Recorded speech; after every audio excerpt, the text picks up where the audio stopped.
नमस्कार, मैं हूं मयूरिका और चक्कर सत्ता का साथ में फिर एक बार हाजिर हूं। माफ कीजिएगा, थोड़ी सी शायद कुछ टेक्निकल क्षति थी जिसकी वजह से हमें फिर से लाइव होना पड़ा है। देश के मुद्दे बहुत सारे हैं, उसमें ही ये एक टेक्निकल इश्यूज भी एक मुद्दा है, लेकिन आज हम वो मुद्दा चर्चा नहीं करने वाले हैं। आज जो मुद्दा हम उठाने वाले हैं वो है राष्ट्रवाद। राष्ट्रवाद दरअसल में होता क्या है? ये जो शब्द है अभी अभी हमारे बहुत ज्यादा सुनने में आ रहा है कि राष्ट्रवाद पर चुनाव लड़ा जा रहा है, राष्ट्रवाद पर सियासत हो रही है। राष्ट्रवाद आखिरकार है क्या? एक बेसिक मतलब अगर मैं आपको समझा दूं तो राष्ट्रवाद ये शब्द आजादी की लड़ाई जब हम लड़ रहे थे तब से देश में चला आ रहा है, और उस वक्त राष्ट्रवाद का मतलब होता था भारतीय नागरिकों को, देश के नागरिकों को एकजुट करना और उन्हें आजादी का हक दिलवाना। उसे राष्ट्रवाद कहा जाता था।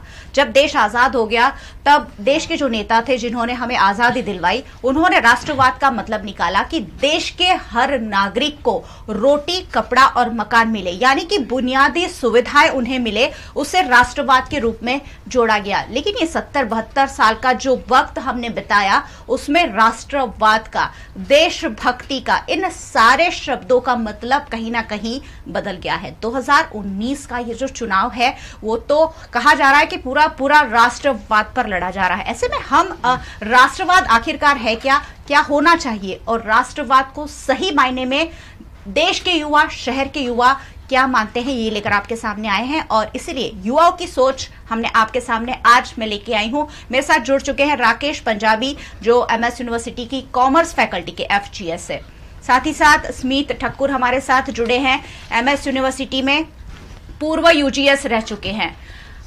हितेश देसाई हमारे साथ है, पूर्व छात्र नेता एमएस यूनिवर्सिटी के, और साथ ही साथ जुड़े हैं व्रज पटेल जो यूनिवर्सिटी के UGS हैं। एमएस यूनिवर्सिटी के सभी नेता और छात्र नेता आज हमसे बात करने वाले हैं। राष्ट्रवाद आखिरकार है क्या? मैं इनसे पूछने वाली हूं कि राष्ट्रवाद युवाओं के लिए क्या है, क्योंकि देश का भविष्य ये है, देश ये चलाने वाले हैं। ऐसे में इनके लिए देशभक्ति क्या है, इनके लिए राष्ट्रवाद क्या है, ये जानना हमारे लिए बहुत ज्यादा जरूरी है। इस डिबेट को वैसे चुनाव के साथ जोड़कर मैं नहीं देख रही हूं, क्योंकि राष्ट्रवाद वाला मुद्दा चुनाव के बाद भी चलने वाला है। राष्ट्र के प्रति हमारी जो समर्पण है, हमारी देशभक्ति, वो हमें चुनाव के बाद भी दिखानी है। चलिए, सभी आप चारों नेताओं का स्वागत है। और आज मैं ये जानने की कोशिश कर रही हूं कि राष्ट्रवाद युवाओं के लिए क्या है। क्या जय हिंद के नारे लगाना आपके लिए राष्ट्रवाद है? क्या भारत माता की जय जयकार करना राष्ट्रवाद है? या फिर पड़ोसी मुल्क के साथ लड़कर आ जाना राष्ट्रवाद है? राकेश, आप शुरू करें। मेरे मायने में देखा जाए तो राष्ट्रवाद ना ही नारे लगाने से, ना ही भारत माता की जय बोलने से, क्योंकि भारत माता की जय है और हम प्राउड फील करते हैं कि हम भारत देश के नागरिक हैं। हमारे मायने एक राष्ट्रवाद एक ऐसा मुद्दा है जो मुद्दा किसी चुनावी पार्टी का मुद्दा नहीं होना चाहिए, किसी पार्टी का एजेंडा नहीं होना चाहिए।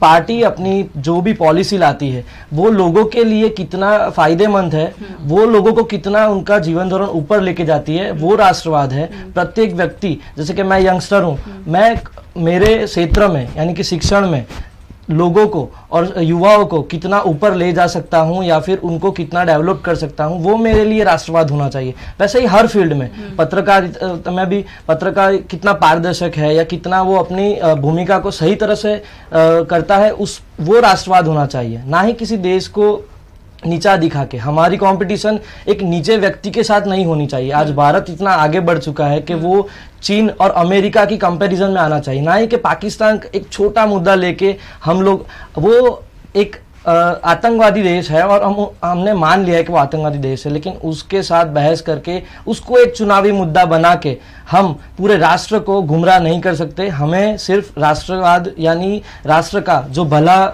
जो पार्टी सोचे, जो उनको डेवलप करे, और छोटे से छोटे मुद्दे, आज बेरोजगारी और नौकरियां नहीं मिल रही, वो राष्ट्रवाद होना चाहिए। जो पार्टी अपने एजेंडा, अपनी पॉलिसी में युवाओं को रोजगारी देगी, बेरोजगारी कम करेगी, असली मायने में वो एक राष्ट्रवादी पार्टी कहलाएगी। कर्तव्य निष्ठा राकेश पंजाबी के लिए राष्ट्रवाद है। स्मित, मैं आपसे जानना चाहूंगी एक संक्षिप्त में, राष्ट्रवाद आपके लिए क्या है? राष्ट्रवाद सिर्फ चुनावी मुद्दा नहीं है। राष्ट्रवाद एक अपनी जीवन शैली होती है जी, कि पूरे जीवन में ही राष्ट्रवाद का मुद्दा होना चाहिए, और राष्ट्र की प्रगति, राष्ट्र के जो भी नियम है उसके प्रति आदर्श रखना और गौरव महसूस करना, उसे राष्ट्रवाद कहते हैं। हितेश, आप बताइए। राष्ट्रवाद एक बहुत बड़ा मुद्दा इसलिए है क्योंकि राष्ट्रवाद जो हमारे पूर्वज नेता जो थे, जो आजादी के टाइम जो लोग लड़े थे, उन्होंने राष्ट्रवाद के एक भावना से पूरे देश को जोड़ा था और उस देश को जोड़ने के लिए उन लोगों ने राष्ट्रवाद वर्ड्स का यूज किया था। आज वो राष्ट्रवाद का यूज अपने पॉलिटिकल एजेंडास के लिए किए जाते हैं। हम सोच रहे हैं कि राष्ट्रवाद का मीनिंग जो आजादी के पहले था वो अलग था, कि वो देश को जोड़ने के लिए था। आज आजाद देश में राष्ट्रवाद का मीनिंग ये है कि युवाओं को रोजगार, गरीबी से मुक्ति और हर एक नागरिक को, महिलाओं को सुरक्षा, हर एक नागरिक को देश में अपनी फ्रीडम ऑफ स्पीच होनी चाहिए। हम उस देश का असली राष्ट्रवाद मानते हैं। सही बात है, अभिव्यक्ति की आजादी और साथ ही साथ जो जरूरत की चीजें हैं वो मिले, वो उसकी कोशिश की जाए, ये राष्ट्रवाद है। व्रज, आप युवा नेता है और ये जो चारों नेता है ना, वो ही कल उठकर शहर के नेता बनने वाले हैं। आज जो शहर में जो नेता हैं वो MS यूनिवर्सिटी से निकल कर आए हैं ज्यादातर, और यही नेता स्टेट लेवल पर भी जाते हैं और यही नेता राष्ट्रीय स्तर पर भी जाते हैं। व्रज, आप भी यूनिवर्सिटी के GS है, राष्ट्रवाद आपके लिए क्या है? राष्ट्रवाद एक बहुत ही बड़ी चीज है, एक बहुत ही बड़ा शब्द है। मेरे लिए राष्ट्रवाद यह है कि गुजराती में जैसे हम स्कूल में पढ़ रहे थे तो प्रतिज्ञा लेते थे हम, पहले स्कूल चालू होते राष्ट्रगीत गाते थे, उसके बाद प्रतिज्ञा लेते थे भारत तुम्हारो देश है, बधा भारतीय बधा ज नागरिक मारा भाई बहन है, और लास्ट में एक लाइन थी कि हूँ मारा देश प्रत्ये कर्तव्य निष्ठा थी, हूँ एमनी साथे जोड़ाई रहीश। तो ये जो वर्ड है कि मैं मेरे देश के लिए काम करूंगा, मैं ही नहीं, मेरे जैसे जो भी युवान है, जो युवा वर्ग है, वो अगर उसके देश के लिए कुछ एक नई सी चीज कर लेता है, एक अच्छी सी चीज कर लेता है, तो वो राष्ट्रवाद है। भारत माता की जय बोलना ये राष्ट्रवाद नहीं है। लेकिन आज आप ये न्यूज देखिए, हर जगह पर भारत माता की जय, हिंदू मुस्लिम का मुद्दा, ये मुद्दों को लेकर इलेक्शन लड़ा जाता है, यही मुद्दे को राष्ट्रवाद बनाया जाता है, और यही चीज जो युवान है, जो विद्यार्थी है, उसके माइंड को इफेक्ट करती है और वो अपने राष्ट्र के लिए जो सोचना चाहता है वो सोच नहीं पाता है। तो मेरे हिसाब से राष्ट्रवाद यह है कि आप अपने देश के लिए अपना 100% दो, देश के लिए 100% दो, ये युवाओं की सोच और राष्ट्रवाद के मायने ये है युवाओं के लिए। स्मिथ, आप कुछ कहना चाहते हैं? आपको आजादी है। सबसे पहले तो मेरे मित्र राकेश ने और व्रज ने कहा कि भारत माता की जय, यानी इनके हिसाब से बहुत बड़ी बात नहीं है। राकेश भाई का भी कहना था कि पाकिस्तान का मुद्दा जो था वो बहुत बड़ी बात नहीं है, इसको चुनावी एजेंडा नहीं बनाना चाहिए। तो मैं कहना चाहता हूं कि हम जब अपने घर पे भी कोई बच्चा होता है तो उसका संस्कार देने का काम घर से ही शुरू होता है। वैसे भारत के अंदर सभी युवा, उसको भी संस्कार, राष्ट्रवाद की भावना जगी रहे, उसका काम भी हमारा ही है और हमारे बड़ी लोग का है। मैं एक एग्जांपल देना चाहूंगा कि JNU कॉलेज के अंदर नारे लगते हैं, भारत तेरे टुकड़े होंगे इंशाल्लाह इंशाल्लाह, अफजल हम शर्मिंदा है, तेरे कातिल जिंदा है। ये जब नारे लगते हैं तब सही में हमें बहुत दुख होता है कि हमारे गद्दार ये लोग देश में ही बैठे हुए हैं। यानी भारत माता की जय बोलना कंपलसरी नहीं है, लेकिन रोज ये बात पे मुझे हमारे मोहन जी भागवत मुझे याद आते हैं कि अकबरुद्दीन ओवैसी ने अनाप शनाप प्रतिक्रियाएं दी थी और कहा था क्या वंदे मातरम, भारत माता की जय संविधान में लिखा हुआ है तो हमें बोलना चाहिए। तब उन्होंने बहुत बढ़िया अच्छा आंसर दिया था कि जैसे हम सुबह उठकर ब्रश करते हैं, वैसे हम वॉशरूम जाके बाहर आके हाथ धोते हैं, तो क्या वो सब संविधान में लिखा हुआ था? वैसे ही जब हम मंदिर में जाते हैं, वहां पे भी मतलब लाइन होती है, तब वहां पे भी जाके हम खड़े रहते हैं। उसी तरह से मॉल में अगर हम गए, ये क्यों मैं मॉल और ये चीजें बताता हूं, क्योंकि मैं मेरा पर्सनल एक्सपीरियंस भी इसके साथ शेयर करना चाहता हूं कि कुछ ही महीनों के पहले मैंने एक अपना वीडियो भी वायरल किया था, मैंने अपनी प्रतिक्रिया रखी थी। एक मल्टीप्लेक्स के अंदर हम फ्रेंड्स सब मूवी देखने के लिए गए। मूवी देखने के लिए गए तो स्टार्टिंग में जन गण मन अपना राष्ट्रगान होता है जी। वो भी कंपलसरी नहीं है, लेकिन अगर राष्ट्रगान बजता है तो वहां पे हमें खड़े रहकर उसकी रिस्पेक्ट करनी चाहिए। तो इसी विषय पर उस दिन क्या हुआ कि दो बंदे थे, वो बैठे हुए थे, तो उनको मैंने खड़ा किया, तो तभी सब खत्म हो गया, राष्ट्रगान खत्म हो गया। तो उनको वो बुरा लगा कि आपने हमें क्यों खड़ा किया। उसमें से ही एक 20-21 साल की एक लड़की थी, वो आई और मुझे टोका क्या एक्सक्यूज मी, आप उन्हें रोक नहीं सकते, आप उन्हें जो करना है वो खुद तय करेंगे मुझे खड़ा रहना है या बैठना है।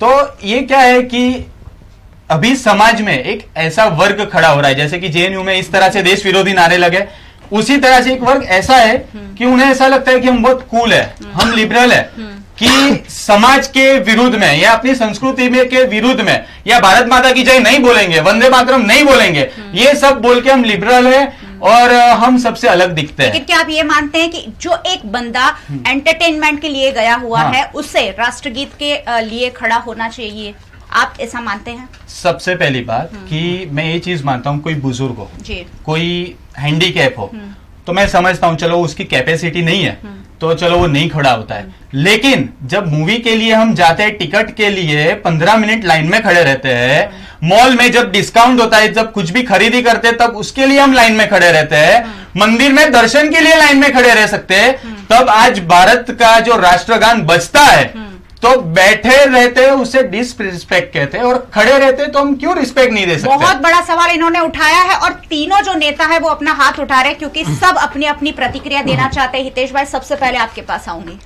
इन्होंने मुद्दा जो बोला कि भाई भारत माता की जय, वंदे मातरम, मैं इनको एक क्लियर चीज बताना चाहता हूं कि देश का हर एक युवा राष्ट्रभक्त है। देश के हर एक युवा के हार्ट में है कि भाई मैं राष्ट्रभक्त हूं। उन्होंने बात की जेएनयू की, मैं आज इन्हें बताना चाहता हूं कि आज युवाओं को भारत माता की जय हम रोज बोलते हैं, वंदे मातरम हम रोज बोलते हैं, लेकिन आज युवाओं का मुद्दा यह है कि 45 साल में सबसे ज्यादा बेरोजगारी इस देश में बढ़ी है। आज जेएनयू भारत के पहले नंबर की यूनिवर्सिटी है। अगर एक कोई एंटी सोशल एलिमेंट्स जो बोल के गया भारत के विरुद्ध में, तो अगर आज इतने सालों में पुलिस तुम्हारे हाथ में है, विजिलेंस इंटेलिजेंस ब्यूरो तुम्हारे हाथ में, सब तुम्हारे हाथ में, आप एक बंदे को नहीं पकड़ सके और आज आप पूरी जेएनयू को राष्ट्र विरोधी बता रहे हो। प्रॉब्लम युवाओं को यहां से, आज मैं मेरे दोस्त को बताना चाहता हूं कि तुम कोई जो भी पकड़ा जाए उसको चौराहे पे फांसी पे लटकाओ, हम आपके साथ है, पूरा देश तुम्हारे साथ है। आज पाकिस्तान की जब बात हुई तब पूरे देश ने एकजुट होकर, पूरा देश सब जाति धर्म सब छोड़ के एकजुट हुआ था कि पाकिस्तान के खिलाफ एक्शन होना चाहिए, सब उसके साथ एग्री थे। लेकिन अगर तुमसे कोई एक बंदा जेएनयू में जो बोला, एंटी सोशल एलिमेंट्स जो बोला, उसको आप पकड़ नहीं सके और उसकी वजह से आप पूरे देश की यूनिवर्सिटियों में दंगा फसाद करते हो, मारपीट करते हो, तो वो कौन सा राष्ट्रवाद है? सवाल ये है कि अगर हम फिल्म में खड़े होकर राष्ट्रगीत नहीं गाते तो क्या राष्ट्रवाद विरोधी हो जाते हैं? मैं मैडम यही बोलता हूं कि अगर मैंने मेरे पहले स्टेटमेंट में बोला कि freedom of speech, freedom of expression होना चाहिए, ये तुम पहले जो राष्ट्रगीत नहीं था तो क्या लोग मूवी नहीं देखते थे? मूवी देखते थे रोज।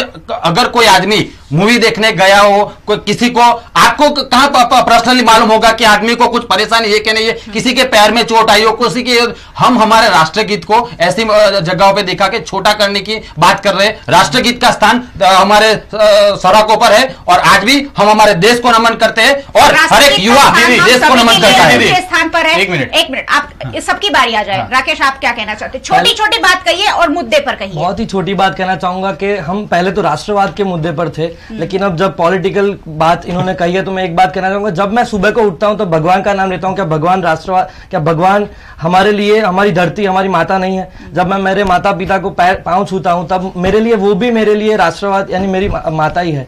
तो उस मुद्दे को चुनावी तरीके से ले जाके उसको गुमराह नहीं किया जाना चाहिए। हमारे लिए राष्ट्रवाद, हमारे लिए बस एक ही चीज होनी चाहिए कि हम हमारी लाइफस्टाइल आगे बढ़े। ये एक ध्यान भटकाने की चीज हो रही है कि राष्ट्रवाद, अगर तुम राष्ट्रगीत में हिले हो या राष्ट्रगीत में ये कर रहे हो वैसे कर, जिसको जिसकी जैसी सोच होती है उस हिसाब से वो करता है। हाँ, हमारे लिए हमारा राष्ट्र पहले होना चाहिए और होता भी है। हम स्कूल से पढ़ते आए हैं, स्कूल में भी हम लोग खड़े होकर करते थे, लेकिन अगर कोई नहीं कर रहा तो उसको हम जबरदस्ती नहीं करवा सकते। फ्रज, आप क्या कहना चाहेंगे? हाँ, जैसे ही मेरे भाई ने बताया कि हमने ऐसा बताया कि भारत माता की जय बोलना ये राष्ट्रवाद नहीं है, हमने ऐसा थोड़ी बोला है कि भारत माता की जय मत बोलो। हमने ऐसा बोला कि भारत माता की जय हर वक्त बोलो। आप सुबह उठो तब भी बोलो भारत माता की जय, लेकिन ये लोग यही मुद्दे को लेकर राजनीति करना चाहते हैं। तो ये युवा समझ रहा है कि ये लोग भारत माता की जय को लेकर इलेक्शन के लिए वोटिंग करवाने आते हैं। और रही बात हमारे सिनेमा की, तो सिनेमा में हम जाते हैं, हमारे साथ जो भी होता है हर कोई बंदा खड़े रहता है। हमने आज तक कभी नहीं देखा, हर महीने में 4 मूवी देखते हैं हम लोग, हमने कभी नहीं देखा कि कोई बंदा खड़ा नहीं हुआ है, और खड़े होते ही है हर कोई। और ये जो बात करते हैं ना, पर्टिकुलर कोई पार्टी वाले ही बात करते हैं, उन्हीं के साथ पता नहीं क्यों ऐसा इंसिडेंस हो जाता है कि उन्हीं के सामने कोई खड़ा नहीं होता, उन्हीं के सामने जब कोई। हम मूवी देखने जाते हैं ज्यादातर लोग वहां खड़े होते हैं, और ज्यादातर लोगों के रोंगटे जो होते हैं वो खड़े हो जाते हैं, क्योंकि वो देश के सच्चे नागरिक हैं। आप कहिए स्पीच। हाँ, मेरे भाई ने अभी कहा कि भारत माता की जय तो हम रोज बोलते हैं, तो उनको मैं बताना चाहता हूं कि राजस्थान के अंदर बीडी कल्ला जो कांग्रेस के नेता है, वीडियो भी वायरल हुआ है, ये कोई फेक या गलत बात नहीं है, उनका कार्यकर्ता चिल्ला रहा था कि भारत माता की, तभी उन्होंने स्टॉप किया, मेरे पास वीडियो भी है, और कहा कि ये भारत माता की जय मत बोल, सोनिया गांधी राहुल गांधी की जय बोल। तो एक कौन सा है राष्ट्रवाद है क्या? सोनिया गांधी देश मतलब चला रही है क्या? ऐसा कुछ हुआ था? अरे वीडियो है मेरे पास, मैं दिखा भी सकता हूँ, यानी यूट्यूब पे ही यही है, हमने देखा है वो। इनसे मैं जवाब मांग रही हूँ। चलिए जवाब दीजिए हितेश भाई। पर्टिकुलर मैडम कोई आदमी, अगर मैं मेरी एक्सप्रेशन सोच बताता हूं, वो पूरे देश की सोच नहीं होती है। अगर हमारे नेता राहुल गांधी ने बोला कि भाई हम पाकिस्तान के खिलाफ है, आप जो भी करना है आप करिए, तो वो पूरे देश की स्पीच होती है, क्योंकि वो हमारा अध्यक्ष है। मेरे भाई किसी एक आदमी को टारगेट करके पूरे राष्ट्र को टारगेट कर रहे हैं। हमको परेशानी ये है कि ये तुम मुद्दे उछाल के कि राजस्थान के फलाने गांव में कुछ बोला, वो पूरे देश का राष्ट्रभक्ति हो क्या, उससे हमको परेशानी है कि राजस्थान में जो हुआ, आप राजस्थान की बात राजस्थान में छोड़िए, आप पूरे देश में क्यों नहीं बता रहे? अगर ऐसे आप बता रहे हो कि आपके मोहन भागवत जी, तो आपके मोहन भागवत जी ने तो 52 साल में तिरंगा का झंडा राष्ट्रवाद की बात मोहन जी के बारे में अगर बोल रहे तो मैं जवाब देना चाहूंगा। मैं 2004 छोटा सा, एकदम छोटा सा, और यहाँ बगल का ही शहर है, कोई दूर की बात नहीं है। 2014 में मैं विस्तारक था, एबीवीपी से पूर्णकालिक कार्यकर्ता। तब सूरत के अंदर 15 अगस्त को मोहन भागवत जी आए थे, सुबह की हमने शाखा भी हम साथ में एक रहे थे, और उसी दिन उन्होंने सूरत कार्यालय पे तिरंगा फहराया था। यानी ये जो बताते ना जोर जोर से झूठ कि भाई आरएसएस के कार्यकर्ता झंडा नहीं फहराते, वो एकदम गलत बात है। और दूसरी बात कि उमर खालिद, उसका भी हमने वीडियो देखा था, कन्हैया कुमार का भी ये वीडियो देखा था। तब राहुल गांधी जी जो देश विरोधी नारे लगे थे, उनके साथ जाकर फोटो खिंचवाए थे। बात कर रहे हैं, मैं आपको बताना चाहता हूं, ये लोग क्या करने की बात कर रहे हैं? निकालने की बात कर रहे हैं। अभिव्यक्ति की आजादी के नाम पर अफजल तेरे कातिल जिंदा है, भारत तेरे टुकड़े होंगे, क्या ये सब बोलेंगे? और 124 किसके लिए हटाना चाहते हैं ये लोग? राजद्रोह और देशभक्ति, ये दोनों शब्द भी काफी पिछले दिनों जब से कांग्रेस का मैनिफेस्टो सामने आया है तब से, और साथ ही साथ अगर छोटी सी भी बात किसी की फेवर में की जाए तो उसे भक्त का उपनाम दिया जाता है। और अगर कोई भी हम आलोचना कर दें, या मतलब ये किस तरीके की राजनीति हो रही है, ये मेरी समझ से बाहर है। इसलिए मैं युवाओं को यहाँ लेकर आज आपके सामने आई हूं कि युवा इस बारे में क्या सोचते हैं। राजद्रोह और देशभक्ति आपके लिए क्या है? छोटे छोटे जवाब दीजिए। आप लोग 4 लोग हैं और बहुत सारे सवालों के जवाब मैं आप लोगों से चाहती हूं। व्रत से शुरू करेंगे। देशभक्ति और राजद्रोह मायने क्या है आपके लिए? देशद्रोह और राष्ट्रवाद, इस दोनों के बीच में बस एक ही वर्ड और एक ही काम की अंतर है। आप एक चीज है आप देश के लिए कीजिए, और दूसरी चीज है आप देश के विरोध कर रहे हो। और देश के विरोध में सिर्फ देश के विरोध करे वो ही नहीं आता है। अगर आप चोरी कर रहे हो, अगर आप भ्रष्टाचार कर रहे हो, अगर आप किसी गलत चीज का साथ दे रहे हो, तो वो राष्ट्रद्रोह है। लेकिन जब कोई एक पार्टी, मैं बताना चाहूंगा भाजपा पार्टी, जो ये हमारे हार्दिक पटेल पर जो राष्ट्रद्रोह का एक केस लगाकर बैठी है, तोड़फोड़ करना आपके लिए राष्ट्रद्रोह? हम कहा ना बोल रहे, वो बोल रहे ना कि जिन्होंने किया है उन पर आप केस कीजिए। मैंने तो ऐसा ओपन में नहीं बोला था ना कि आप तोड़फोड़ कीजिए। अगर कांग्रेस की बात करें तो जिन पर केस चल रहा है उन्हें कांग्रेस पार्टी अपनी पार्टी में क्यों लेती है? हितेश भाई जवाब दीजिए। कांग्रेस पार्टी की बात करूं तो मैं उनको ये बताना चाहता हूं कि हार्दिक पटेल की बात है। अगर उनके पटेल समाज में सबसे ज्यादा युवा बेरोजगार है गांव और शहरों में, और अगर एक समाज की बात करके हार्दिक पटेल अगर ऐसा बोलते हैं कि हमारे समाज में युवा बेरोजगार है, युवाओं का आक्रोश था, अगर वो युवा का आक्रोश नहीं होता, अगर युवा के साथ लोग नहीं जुड़े होते, तो आज वो अहमदाबाद के स्टेडियम में 25 लाख पब्लिक एक दिन में इकट्ठा नहीं हुई होती। लेकिन पाटीदार तो बहुत पैसे वाले माने जाते हैं, उसमें मैं पाटीदार हूं, मैं बताना चाहूंगा 20 साल पहले हम बड़ौदा आए थे। हमारा बड़ौदा आने का कारण यही है कि हमारे गांव में हमारी जमीन है, खेतीबाड़ी है, वो कितनी है? 2 बीघा है। 2 बीघा में क्या होगा? आप साल भर में 50,000 तक नहीं कमा पाते हो। आप यहां पर देख लो, फसल की जो भाव होने चाहिए वो फसल के भाव नहीं मिलते। आज हमारे ही गांव में 2 लोगों ने, मैं खेडूत हूं, मैं पाटीदार हूं, और मैं बताना चाहूंगी आज हमारे ही गांव में 2 लोगों ने आत्महत्या की है। क्यों की है? उनको टेके के भाव नहीं मिल रहे। आज भी 27 साल से भाजपा की सरकार है, वो कुछ नहीं कर पा रही है। इसीलिए गांव से सभी को शहर में आना पड़ रहा है, मजदूरी करनी पड़ रही है, और आज जाके हम लोग यहां पर बैठते हैं। और फिर हमारे पाटीदार समाज से या किसी भी अन्य समाज को अगर उसके खिलाफ कुछ भी होता है तो वो रास्ते पर आएगा। उसका हमारा जो स्वतंत्रता का जो नियम है उसके हिसाब से वो आएगा, वो लड़ेगा, सरकार के खिलाफ नारे भी लगाएगा। आप कुछ कहना चाहते हैं? मैडम, मैं इनको बता दूं कि हार्दिक पटेल की इन्होंने बात की कि हार्दिक पटेल के खिलाफ राष्ट्रध्वज लगाया। मैंने बता रहा हूं कि हार्दिक पटेल ने अनामत की बात की थी कि भाई पटेल पाटीदार अनामत को रिजर्वेशन मिलना चाहिए, रिजर्वेशन की और कोई डेफिनेशन डिस्टर्ब ना हो और पाटीदार को अनामत मिले। आज जब नरेंद्र मोदी जी ने अनामत 10% दी, तो मैं उनको पूछना चाहता हूं कि नरेंद्र मोदी जी ने आज अनामत दी, तब जब हार्दिक पटेल आंदोलन कर रहा था तब अनामत पॉसिबल नहीं थी। क्यों? क्योंकि हमारे बंधारण में नहीं था। तो आज कैसे जब चुनाव आया तब आपके बंधारण में आ गया? तो मैं बोल रहा हूं कि अगर आपने उस टाइम पे इन पर राष्ट्रद्रोहता का गुना लगाया था तो आज वो गुना क्यों नहीं हटाना चाहिए? अगर आज आप बोलते हो कि अनामत पॉसिबल है तो उस टाइम अनामत क्यों नहीं पॉसिबल थी? आज फर्क इतना है कि 2019 का चुनाव आ रहा है और आपको चुनाव में पाटीदार के वोट चाहिए, सवर्ण समाज के वोट चाहिए, इसीलिए आज आपने 10% अनामत दी। क्यों आपने उस टाइम नहीं दी? क्यों आप हजारों युवानों से, आपके हजारों युवानों से तोड़फोड़ चाहते थे पूरे यहाँ पे? पूरे भारत में हजारों युवाओं ने तोड़फोड़ की, अपने समाज की बात। पाटीदार को अनामत देने की बात थी, ये पूरे देश को दी गई है। उसी टाइम भी सवाल कैसे उठाया जा सकता है? उस पर सवाल कैसे उठाया जा सकता है? सबसे पहली बात, पूरे देश को अनामत मिला है। मैं बोल दूं? आप बोलिए, अब आपकी बारी है। सबसे पहले तो ये हार्दिक पटेल छिछोरे के बारे में कोई मैं ज्यादा चर्चा नहीं करना चाहता। क्यों? क्योंकि वो कांग्रेस का एजेंट था, वो हमने पहले से ही बताया था। वो भारत देश का नागरिक है कि नहीं है? मुझे बोल लेने दो, भारत देश का नागरिक है कि नहीं है? आप बोलिए, ऐसे ही फिर डिबेट आगे नहीं चलेगी।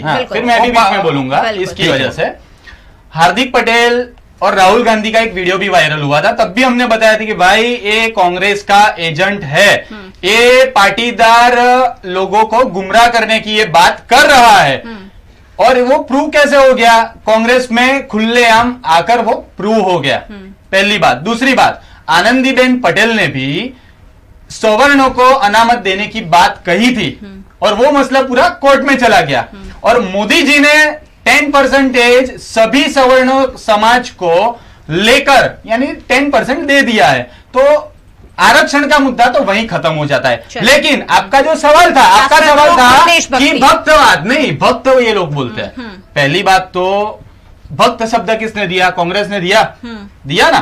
तो पहले तो उनको मैं थैंक यू कहना चाहता हूं। भक्त किसे कहा जाता है? भगवान की जो पूजा करता है उसे भक्त, यानी ये लोग मोदी जी को भगवान मानते हैं, इसके लिए मैं इनको थैंक यू कहना चाहता हूं। और हम भक्त है, गुलाम नहीं है। इन लोगों ने सिर्फ गुलामी और गुलामी ही की है।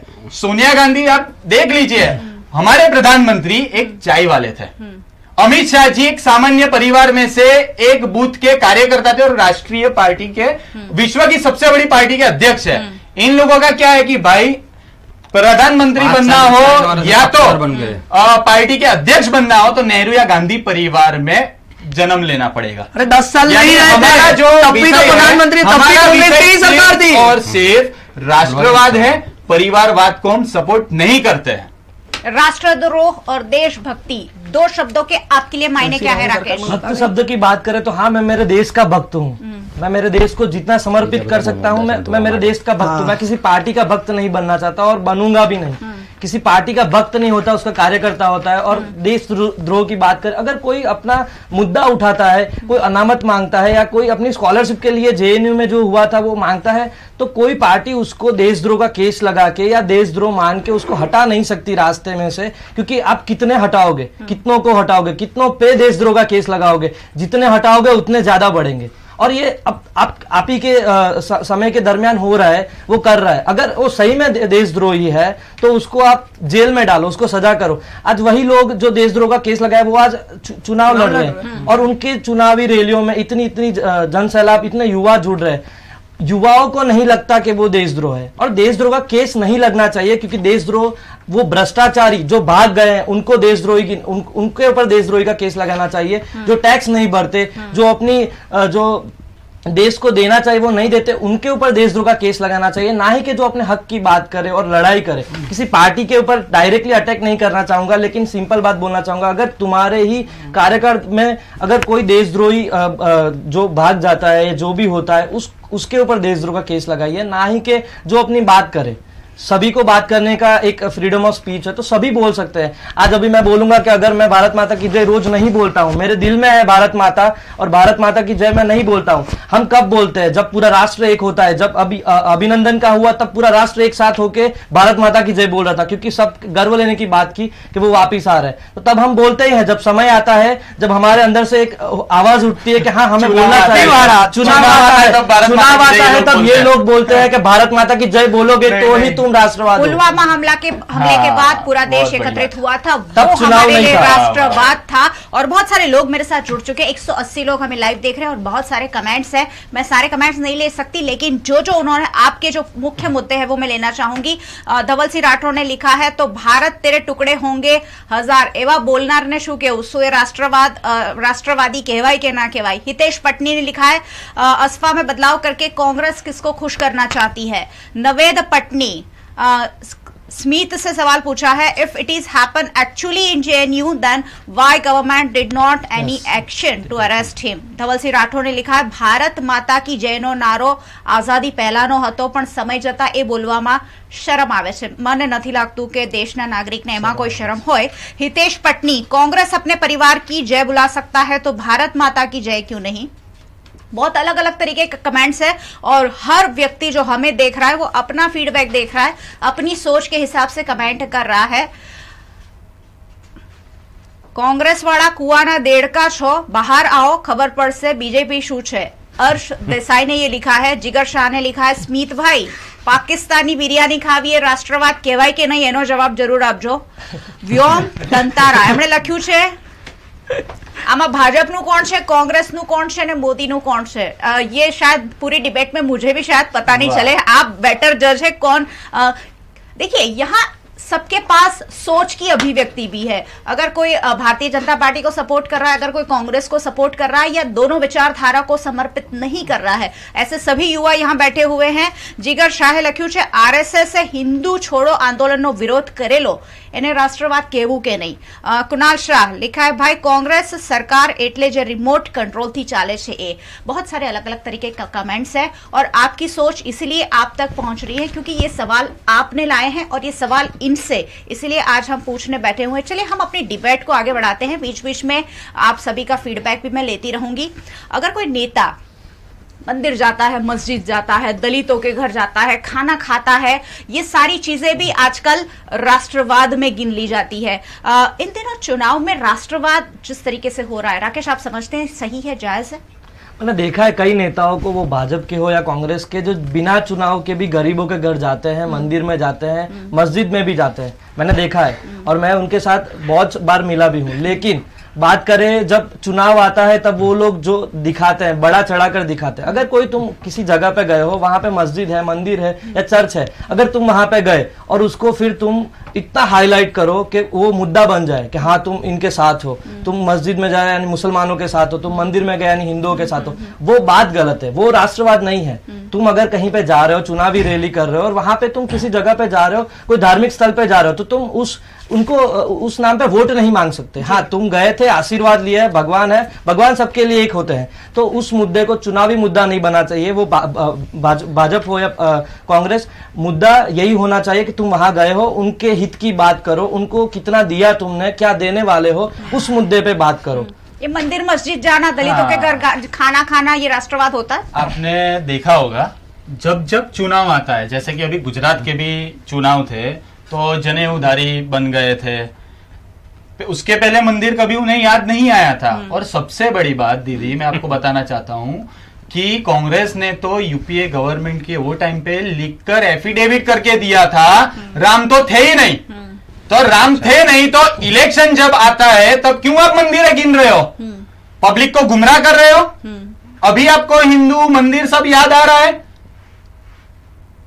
यानी मेरा कहना इतना ही है कि राम थे नहीं तो फिर आप क्यों जा रहे हो, पब्लिक को गुमराह करना बंद करिए। पब्लिक आपको जान चुकी है कि ये सब दिखावा है आपका, सिर्फ कांग्रेस के पास और कोई पॉइंट्स या कुछ भी नहीं है। तुष्टीकरण की राजनीति कांग्रेस कर रही है। तुष्टीकरण और राष्ट्रवाद की राजनीति के बीच फंसे हुए युवा प्रियंका गांधी जाकर गंगा का पानी पीती है, क्या साबित करना चाहते हैं? मेरे दोस्त ने जो मुझे बोला उसका मुझे एक जवाब छोटा सा देना है कि जो लोग आज मंदिर की बात कर रहे हैं, पिछले कई वर्षों से मंदिर के नाम पे वोट मांग रहे हैं। जब मंदिर चुनाव खत्म हो जाता है उनका मंदिर का मुद्दा खत्म हो जाता है। आप कई सालों से राम मंदिर के राम हमारे दिल में आपको बताने की जरूरत है। गलत करके दिया। एक मैं बात कर रहा हूँ राम मंदिर के नाम पे जो ईंटें लाए थे वो ईंटें चोरी हो गई। क्या बात है? मैं उनको मुद्दा देता हूँ कि 5 साल में प्रधानमंत्री कितनी बार अयोध्या गए, राम मंदिर गए। कांग्रेस जिन लोग आज राम की भक्ति करते काम है, आज पुलवामा के नाम पे नाम बोल रहे, मैं इनको पूछना चाहता हूं कितनी बार राम मंदिर हर बार 5 साल में राम मंदिर के नाम पे वोट करते हो। 5 साल में राम मंदिर कितने बार गए, अयोध्या कितनी बार गए? कपिल सिब्बल लेता अयोध्या गए, आप मुझे बताओ। जब केस मोदी जी इसका अभी नहीं आना चाहिए, चुनाव के बाद आना चाहिए। और इनके कांग्रेस के आपके साथ है, अदालत में जाकर डिमांड करते हैं, अच्छी बात करते हो आप। नहीं आना चाहिए। आपको कुछ समझ में आ रहा है? मुझे भी नहीं आ रहा है। आप बारी बारी बोलेंगे तो समझ में आएगा, क्योंकि आप जब तक बारी बारी नहीं बोलेंगे आपकी आवाज यहाँ तक कैसे ढंग से पहुंचेगी। आप बारी बारी, मैं सबको चांस तो दे ही रही हूँ, बारी बारी बोलिए। एक जवाब दे दे कि क्यों लिख के दिया कि राम नहीं थे, ऐसा क्यों लिख के दिया मुझे, और अभी क्यों मंदिर जा रही, इतना मुझे जवाब चाहिए। दोस्त आप मंदिर वाली बात उठा रहे तो एक सवाल मेरे मन में भी आ रहा है कि राहुल गांधी ने भी कहीं ना कहीं मोदी जी के पद चिन्हों पर चलने की शुरुआत कर दी है। मंदिर जाना, जनेऊ धारण करना, मस्जिद में जाना। तो क्या ये नरम हिंदुत्व की ओर कांग्रेस भी आगे बढ़ रही है? कांग्रेस वर्षों से हिंदू ही है, हिंदुत्व उनके खून में है। तो फिर सवाल क्यों? लेकिन अगर कोई आदमी राम नहीं है ऐसा बताते हैं, उसका जवाब चाहिए। निकला और चुनाव के प्रचार में अगर कहीं मंदिर आता है तो उनके दर्शन करते हैं। आपने बात की कि राहुल गांधी जी हर एक बार, प्रियंका गांधी जी ने कल भी उनके एक रैली में बोला कि भाई हम मंदिर जाते हैं क्योंकि हम पाकिस्तान के झंडे निकले हैं। कल की रैली में चुनावी जो फॉर्म बन रहे हैं पाकिस्तान के झंडे नहीं कोई पाकिस्तान की मुद्दा यही होती है। 5 साल में इसकी मीटिंग होती है, उसमें हिंदुस्तान मुर्दाबाद के नारे रखते हैं। ये वीडियो आज भी अवेलेबल है। इसके लिए आप क्या कहना चाहेंगे? मैं आपको बताऊं मेरे कांग्रेस की लो, लेकिन कांग्रेस की देश का युवा बहुत जागरूक है और ये सब बातें यही वीडियो अवेलेबल है, आप लाओ। वायनाड वाला वीडियो बहुत वायरल हो रहा है जिसमें वो झंडे दिख रहे हैं। वो मैं बताना चाहूंगा जो झंडे वो जो दिख रहे हैं, जो वहां की जो लोकल मुस्लिम भाइयों की जो पार्टी है उनके झंडे, और ये मैं नहीं, वही न्यूज़पेपर दिव्य भास्कर न्यूज़पेपर हर रोज गलत और सही क्या है उसका खुलासा करती है। और वही खुलासे में उन्होंने वही भी लिखा है कि वो जो झंडे हैं वो पाकिस्तान के झंडे नहीं है, वो लोकल पार्टी के झंडे हैं। उसमें थोड़ा बहुत अंश पाकिस्तान के झंडे, पाकिस्तान के ये भारतीय जनता पार्टी वाले बोले झूठा बोलो, यही है। सुन लीजिए, कुछ उनके ऑफिस में बनाया जाता है, ये झंडे निकाले पाकिस्तान की मीडिया में। जवाब देते हैं, इनको दिखा तो लेने दो। कांग्रेस के जुलूस के दौरान पाकिस्तान जिंदाबाद के नारे लग रहे हैं। कांग्रेस के कारकुन उड़ी हमले में हलाक, भारतीय फौज मेरा मोबाइल दीजिए ना मुझे निकाला है प्लीज। लेकिन कारकुन पाकिस्तान जिंदाबाद के सैमसंग नारे लगाते रहे। भारतीय मीडिया के सीने पर सांप लौट, बस वही है, आपके हाथ में वही है। परेशानी हो गई क्योंकि इस दौरान ये पाकिस्तान के जिंदाबाद उत्तर प्रदेश में वहां लगे। दूसरा कांग्रेस की ओवरसीज की जो मीटिंग थी लंदन में, वहां पे हिंदुस्तान मुर्दाबाद के नारे लगते हैं, वो भी दिखाता हूं मैं आपको। मुझे आज ये नहीं पता चलता कि ये लोग इलेक्शन लड़ना चाहते हैं। उन्होंने हमें बताया कि आपने 60 साल में क्या किया, तो हमने चलो मान भी लिया कि हमने 60 साल में कुछ नहीं किया, तो हम ये साल हार गए ना 2014 में। अब उनकी बारी है कि उन्होंने 5 साल में क्या किया। तो आज भी वो लोग हिंदुत्व का मुद्दा लेके आज भी आरोप वो लोग आ रहे हैं। ये एक मिनट देख लेते हैं उनकी तसल्ली के लिए, फिर हम जवाब देते हैं। वैसे तो ये भाजपा नोटबंदी के टाइम उन्होंने बिगड़े पर्दे 40 मुद्दा है।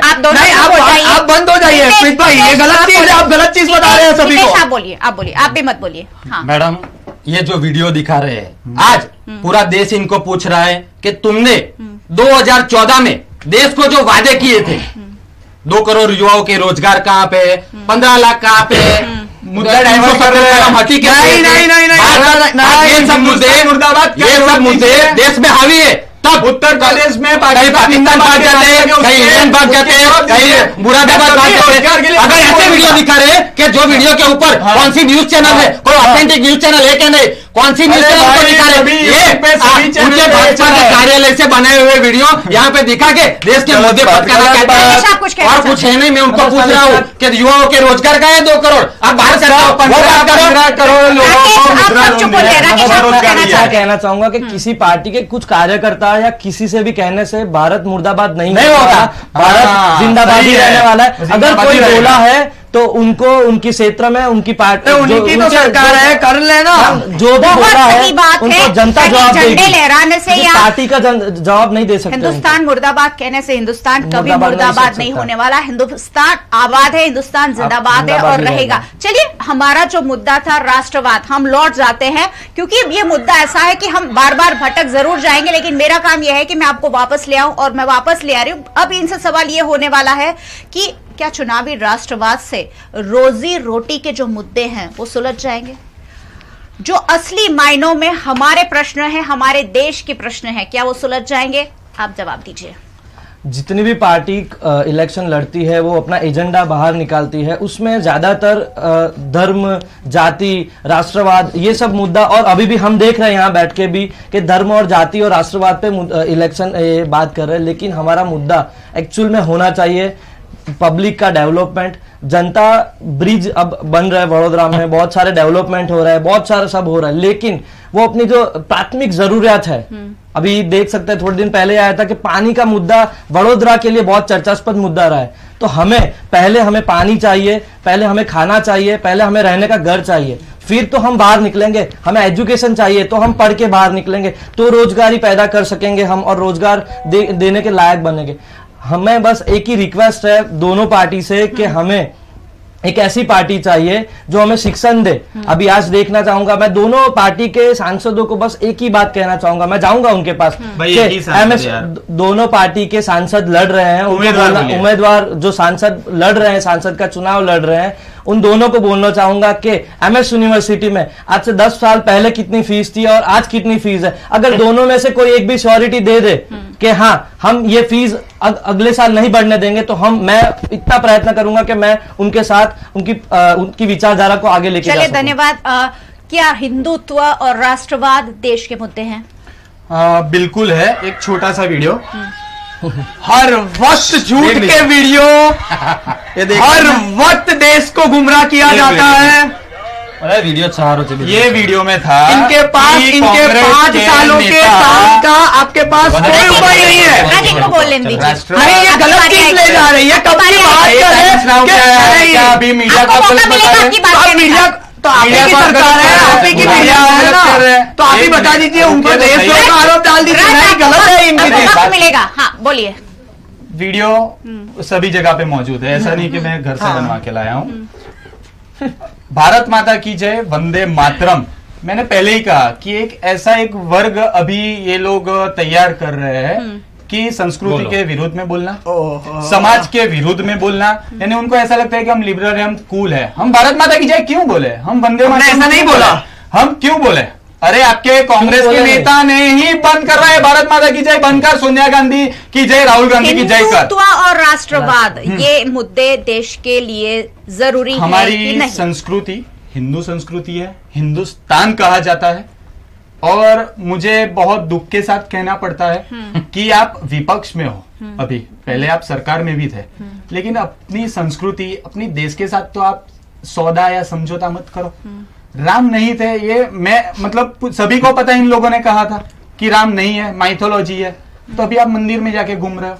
दूसरी बात, आपका एक सवाल था, रह गया था कि मोदी जी क्या वो पाकिस्तान गए थे बिरयानी तो, खाने, हाँ, क्या वो बिरयानी वो नहीं खाते, वो वेजिटेरियन है। अच्छा, ठीक है, वो नहीं खाते।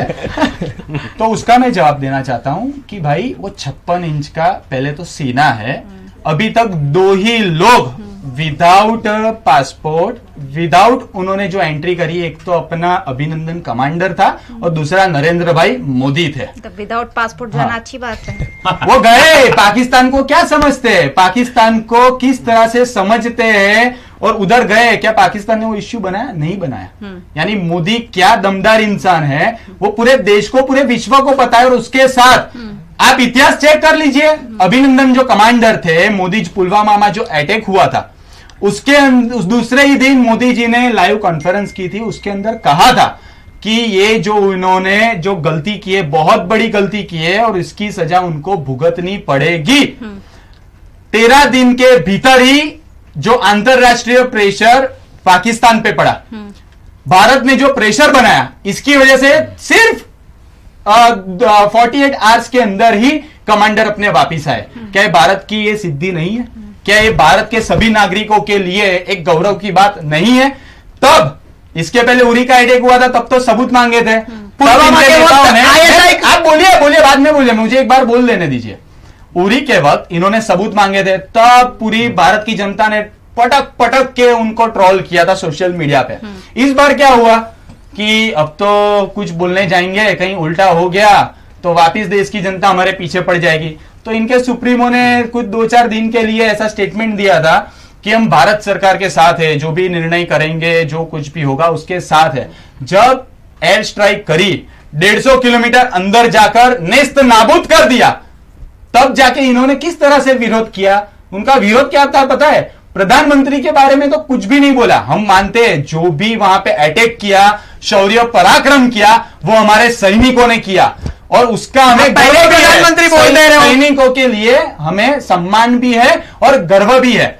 लेकिन प्रधानमंत्री ने कहा था, प्रधानमंत्री का भी एक रोल रहता है कि आप समय स्थल आप तय करें, आपको पूरी तरह से छूट है। क्यों इसके पहले अपने सैनिकों जवानों को 26/11 तक तब क्यों छूट नहीं दी थी? ये 56 इंच का सीना है, इन लोगों के बस की बात नहीं है। बात इनके सही है। मेरा सवाल सुन लीजिए हितेश भाई, आपसे सवाल है।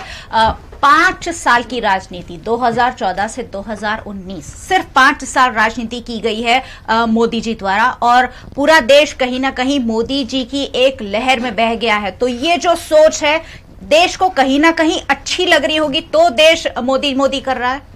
मोदी मोदी कोई नहीं कर रहा है, सब अभी आप रिजल्ट थोड़ी दिनों में आने वाला है, आप देखोगे। अभी 5 स्टेट्स के रिजल्ट आए और उनके जो हिंदू नेता बनके पूरे देश में ढोंगी प्रचार कर रहे योगी जी, वो खुद उनकी कॉन्स्टिट्यूंसी अभी हार गए हैं और पूरे देश में उनका नकली हिंदुत्व निकल जाएगा।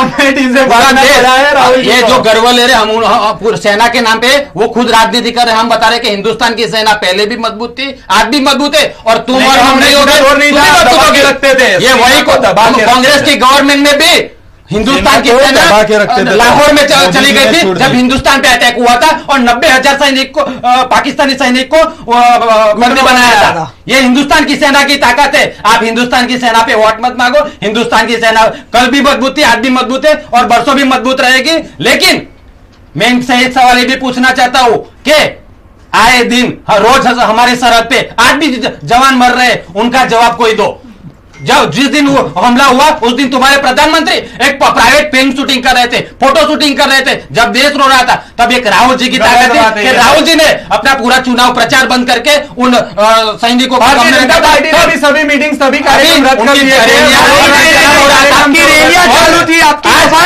हिंदुत्व की बात कर। मैं उनको पूछना चाहता हूँ कि आप सेना पे राजनीति मत करो, अभी रिजल्ट आने वाला है, यहाँ के और रिजल्ट तुमको मिलने वाला है। वो मोदी जी से कुछ हुआ नहीं है, वैसे भी मोदी जी अब बेचारे चौकीदार बन रहे, चौकीदार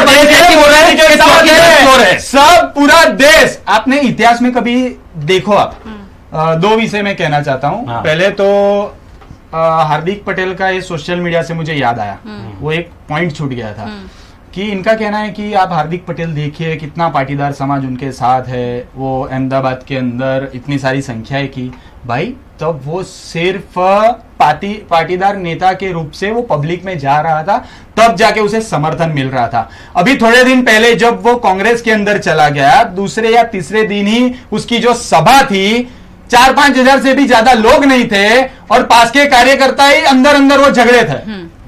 तो आप यानी उनको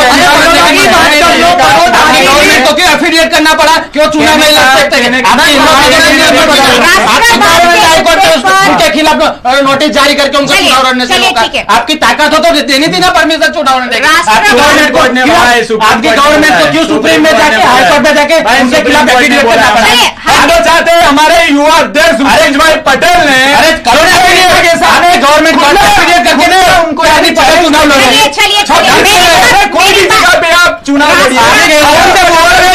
इनको बंद कराइए आप पहले, और किसी की बात में बीच में बोल रहे हैं। अध्यक्ष को हर जगह मार पड़ रहा है और ऋत्विक पटेल को हर जगह पे मार के भगा रही है। और मैं उनको बता रहा हूँ हार्दिक पटेल को भाजपा की गवर्नमेंट ने एफिलिएट करके कोर्ट में गई है, सुधरे कोर्ट में एफिलिएट करके राष्ट्रवाद है। और हमें ये कहना है कि राष्ट्रवाद, अब मैं ये जानना चाहूंगी कि राष्ट्रवाद के मुद्दे पे क्या चुनाव जीता जा सकता है? व्रज, जवाब सिर्फ राष्ट्रवाद पे होना चाहिए क्या? राष्ट्रवाद का, क्योंकि दोनों ही पार्टी अब राष्ट्रवाद कर रही है, राष्ट्रवाद के जो मायने हैं दोनों पार्टी कहीं ना कहीं एक जैसे जा रही है, एक ही पद चिन्हों पे जा रही है। राष्ट्रवाद पर चुनाव लड़ा जा सकता है, जीता जा सकता है? राष्ट्रवाद पर जीता जा सकता है और हारा भी जा सकता है। राष्ट्रवाद, जैसे मैंने बात करी कि आप देश के लिए कुछ कीजिए, वो राष्ट्रवाद है। अगर आपने खोटे खोटे वादे किए थे 2014 में, ना ही कोई घोटालेबाज जेल में गया, ना ही किसी के खाते में 15 लाख आए, ना ही हर साल 2 करोड़ की रोजगारी मिली, ना ही कश्मीर से 370 गया। आप वो सब बात कीजिए, एजेंडास थे इनके, ना ही 100 दिन में गंगा साफ हुई। ये सब बात है, ये मुद्दे हैं। आप देखिए, इससे जीता जा सकता है, हारा भी जा सकता। और इस बार इनके यही जो मैंने 5 मुद्दे मेन बताए, इन 5 में से एक भी मुद्दा 100% या 50% तक भी इन्होंने पूरा नहीं किया है। तो इस बार मैं बोलना चाहूंगा कि ये मोदी की लहर की जो बात है ना, ये मोदी की लहर नहीं है। हर कोई बोलता है कि मोदी ने मीडिया खरीद ली है, और ये बताना चाहूंगा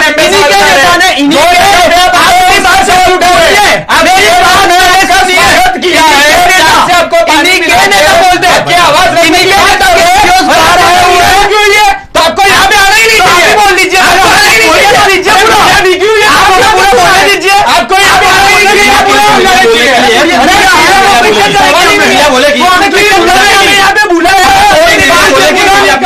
हमें बोलने दीजिए। ये उन्हीं के नेता एक प्रेस कॉन्फ्रेंस में बोलते हैं। सुबह मैंने एक बात पढ़ी कि जापान में जब भी डिबेट होती है, तब अगर इस तरीके से आवाज एक लेवल से ऊंची जाती है तो डिबेट बंद कर दी जाती है। इंटरनेशनल लेवल है ये डिबेट का। मुझे लगता है कहीं ना कहीं वो पैमाने हमें भी सेट करने होंगे।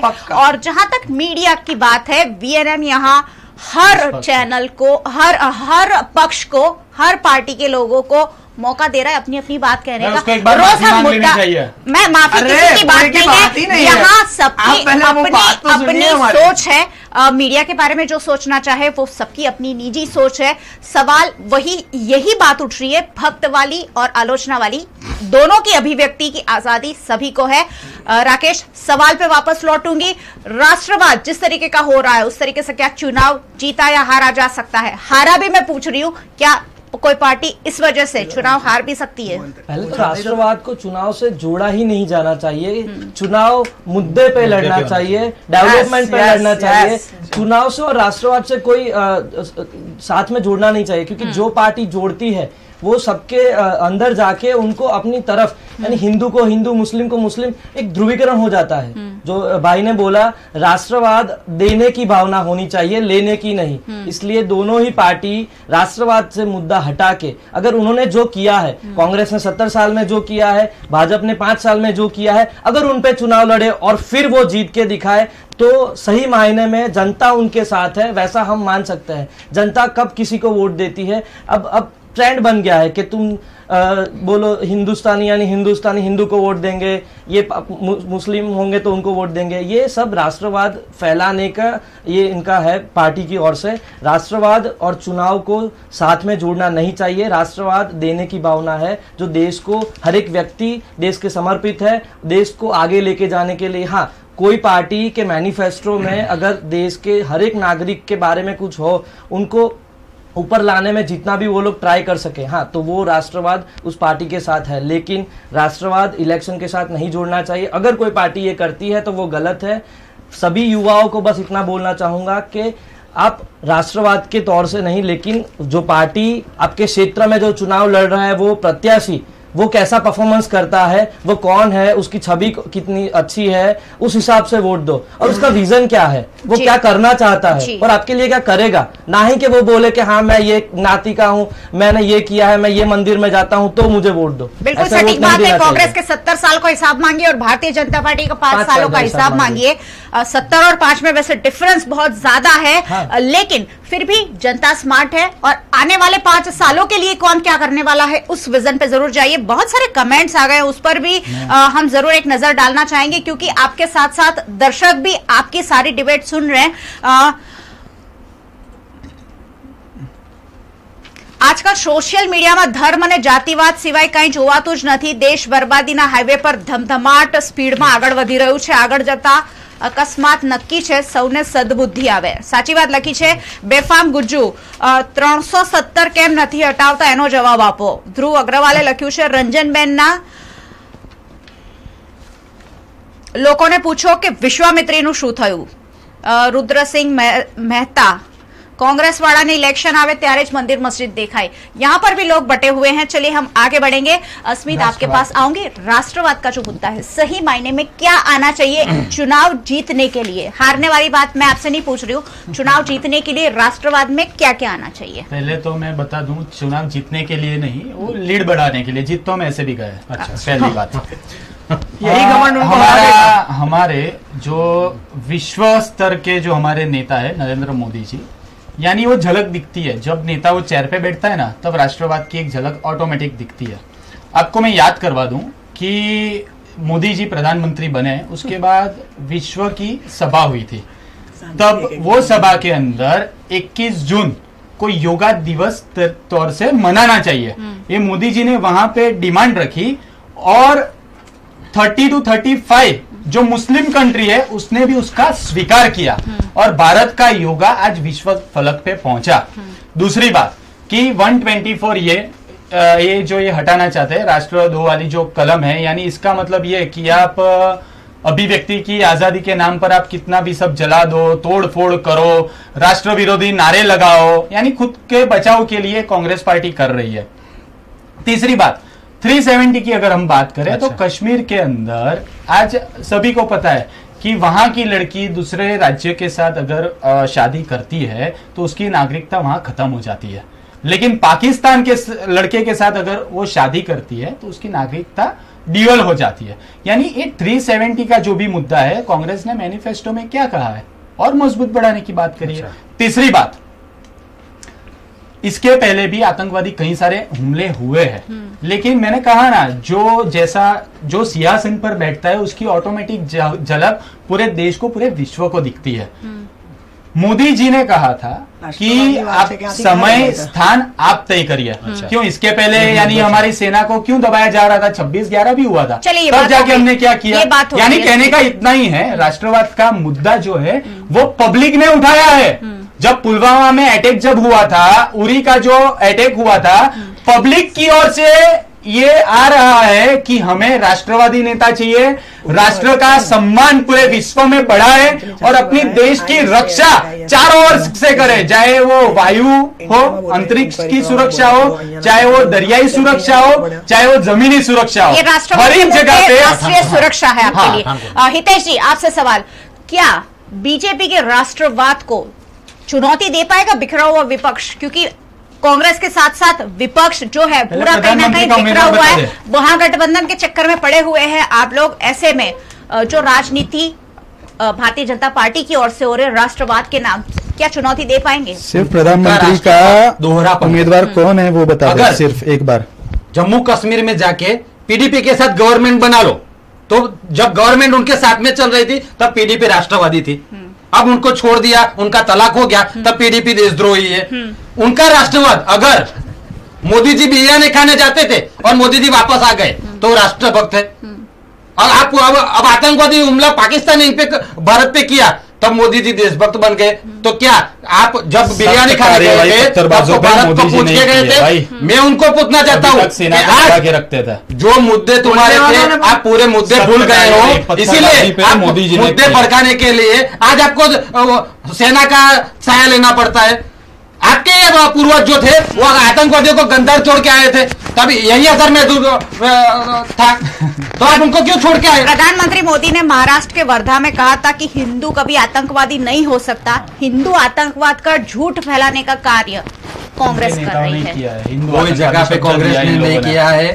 ये आज मोदी जी उनका हर मुद्दा जो फेल्यूर पूरे देश में है, आज मोदी जी देश में 2 करोड़ रोजगार नहीं दे पाए हैं, इसके लिए आज आप देश के प्रधानमंत्री हो, आपको देश सुन रहा है, आपको आपके 5 साल का हिसाब देना चाहिए। आज आप 5 साल का हिसाब देने की वजह से हिंदू मुस्लिम भारत पाकिस्तान उनके कल एक सर्वे आया है न्यूज पेपर में कि 90% लोग मोदी जी को न्यूज चैनल पे देख के चैनल बदल देते हैं। क्यों? क्योंकि आज देश को उनके हिंदू मुस्लिम से नहीं मतलब है, आज देश को 2 करोड़ रोजगार मिले कि नहीं उनसे मतलब है।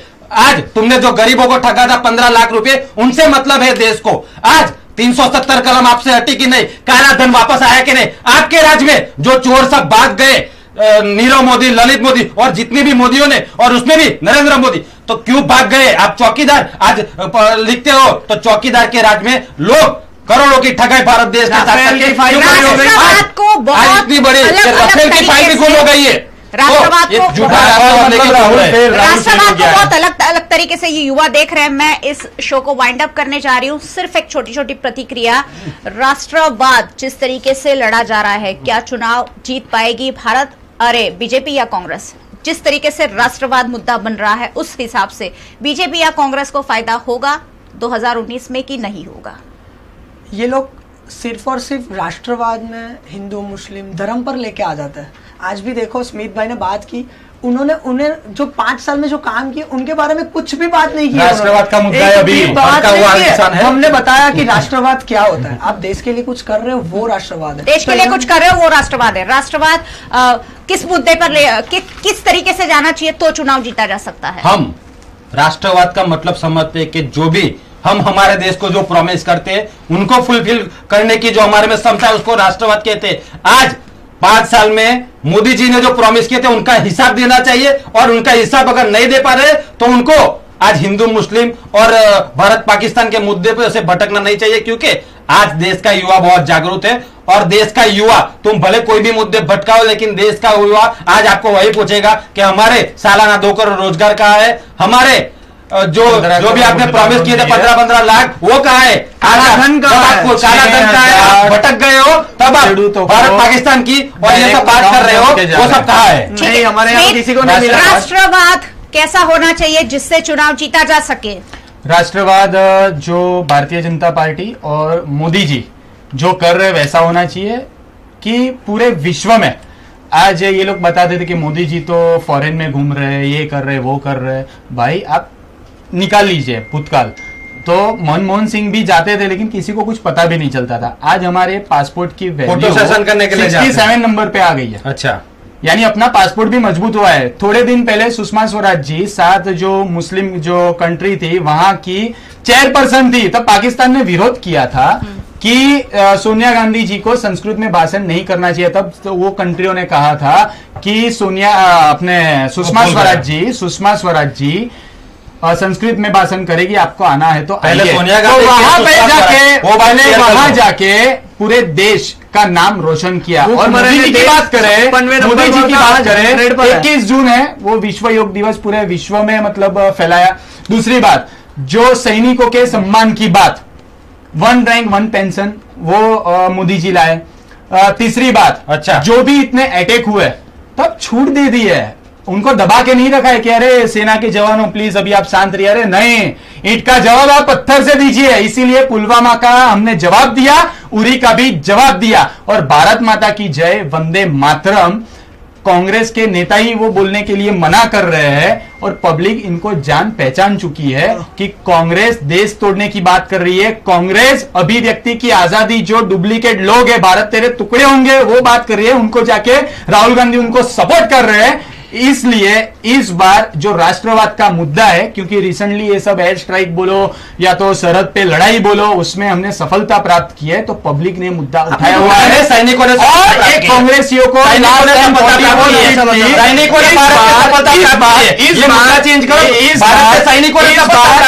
तुमने नहीं की है, नहीं गए थे गांधी जी और मोदी जी और मोदी जी करेंगे कि गांधी जी ने भी कहा था कि मोदी जी भी राकेश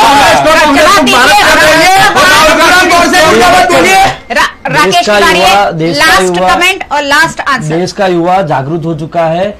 कितना भी भ्रमित करो, वो राष्ट्रवाद के मुद्दे पे वोट नहीं देगा। वो आपकी नीति और आपकी जो आपके मैनिफेस्टो है, आपके प्रत्याशी है, उनका जो भी उनकी विचारधारा है उस पे वोट देगा। उनकी विचारधारा अगर उनकी राष्ट्रवादी होगी कि वो अपने जो अपने संसदीय क्षेत्र है या अपना देश है उनको कुछ समर्पित करेंगे, तो ही उनको वोट मिलेंगे। उस आधारित इलेक्शन है। इलेक्शन की बात करूं, अगर हम यहीं पे अगर गलत संसद चुनेंगे तो कहां प्रधानमंत्री, उस पार्टी का प्रधानमंत्री अच्छी तरह से काम करेगा। हम अगर हमारे क्षेत्र में अच्छा प्रत्याशी चुनेंगे, प्रधानमंत्री कौन है कांग्रेस पार्टी ओर से, वो तो बता दे एक बार। वो मेरा मुद्दा नहीं है, हमारे भाई को बोलना चाहूंगा कि प्रधानमंत्री कोई भी बने, प्रधानमंत्री कोई भी बने, प्रधानमंत्री कोई भी बने, उसका मुद्दा उसकी नीयत साफ होनी चाहिए। कांग्रेस का भी तृणमूल हो गया, यानी जो कांग्रेस के लोग थे हमारे साथ जुड़ने के लिए बहुत बहुत धन्यवाद। आप लोग आए, बहुत बहुत धन्यवाद। और आपने आपकी राय रखी, आपकी सोच हमारे तक रखी और शहर के दर्शकों तक पहुंचाई कि युवा क्या सोचता है सही मायने में राष्ट्रवाद के लिए। राष्ट्रवाद एक बहुत बड़ा देश के लिए मुद्दा, और राष्ट्रवाद कैसा होना चाहिए इस पर इन युवाओं ने अपनी बात रखी है। सोचने की बारी अब आपकी और मेरी है, क्योंकि वोट आखिरकार हमें और आपको करना है। जय हिंद, जय भारत, भारत माता की जय, वंदे मातरम। वोट डाले जाएंगे, ये सारी चीजें आपके ध्यान में रखी जाए, और इसीलिए हम इन सारे मुद्दों पर आपका ध्यान आकर्षण करा रहे हैं ताकि सही व्यक्ति को वोट जाए, सही सरकार चुन कर आए। वीएनएम फेसबुक लाइव के जरिए हम सबको देखने के लिए आप सभी का बहुत बहुत धन्यवाद। वीएनएम फेसबुक का पेज है, ज्यादा से ज्यादा उसे लाइक करें, क्योंकि इस तरीके की जो भी डिबेट्स है, जो भी चर्चाएं है, जो भी समाचार है, आप तक फौरन पहुंचेंगे वीएनएम के थ्रू, और तभी आप अपना माइंड सेट सही रूप में सेट कर पाएंगे कि आखिरकार देश की सरकार कैसे चुनी जाए, देश की सरकार कैसी होगी वो आप खुद तय कर पाएंगे। ना ही आपको अड़ोस पड़ोस से या परिवार वालों से पूछना होगा कि हमें वोट किसे करना है। अगर आप वीएनएम देख रहे हैं तो आप खुद एक कंक्लूजन पर 23 अप्रैल तक पहुंच जाएंगे कि कौन सही है, कौन गलत है। मतदाता आखिरकार स्मार्ट है। सोचिए, समझिए और सोच समझकर वोट कीजिए। वीएनएम के साथ जुड़ने के लिए सभी दर्शकों का बहुत बहुत धन्यवाद। देखते रहिए वीएनएम। नमस्कार।